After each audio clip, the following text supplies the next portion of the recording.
देवराजसेव्यमानपावनाङ्घ्रिपङ्कजं व्यालयज्ञसूत्रमिन्दुशेखरं कृपाकरं नारदादियोगिवृन्दवन्दितं दिगम्बरं काशिकापुराधिनाथकालभैरवं भजे।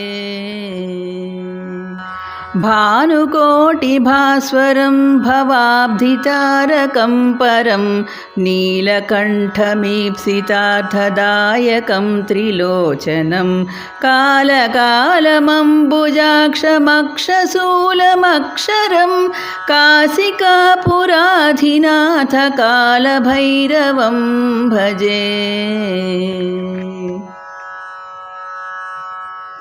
शूलटङ्कपाशदण्डपाणिमादिकारणं श्यामकायमादिदेवमक्षरं निरामयं भीमविक्रमं प्रभुं विचित्रताण्डवप्रियं काशिकापुराधिनाथकालभैरवं भजे।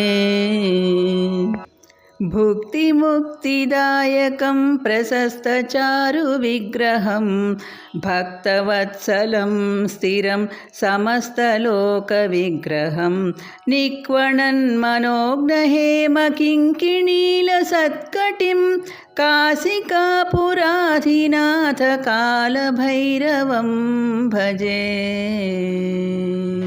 धर्मसेतुपालकं त्वधर्ममार्गनाशकं कर्मपाशमोचकं सुशर्मदायकं विभुं स्वर्णवर्णकेशपाशशोभिताङ्गनिर्मलं काशिकापुराधिनाथकालभैरवं भजे। रत्नपादुकाप्रभाभिरामपादयुग्मकं नित्यमद्वितीयमिष्टदैवतं निरञ्जनं मृत्युदर्पणासनं करालदंष्ट्रभूषणं काशिकापुराधिनाथकालभैरवं भजे।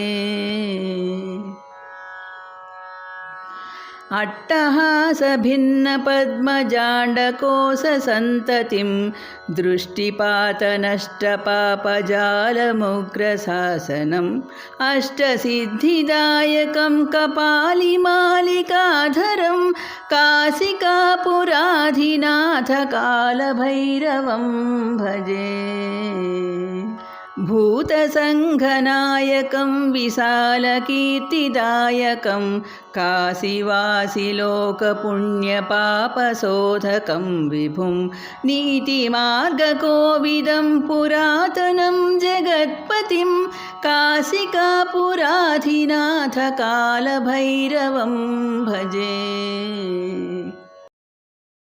कालभैरवाष्टकं पठन्ति ये मनोहरं ज्ञानमुक्तिसाधकं विचित्रपुण्यवर्धनं शोकमोहदैन्यलोभकोपतापनाशनं ते प्रयान्ति कालभैरवाङ्घ्रिसन्निधिं ध्रुवम्।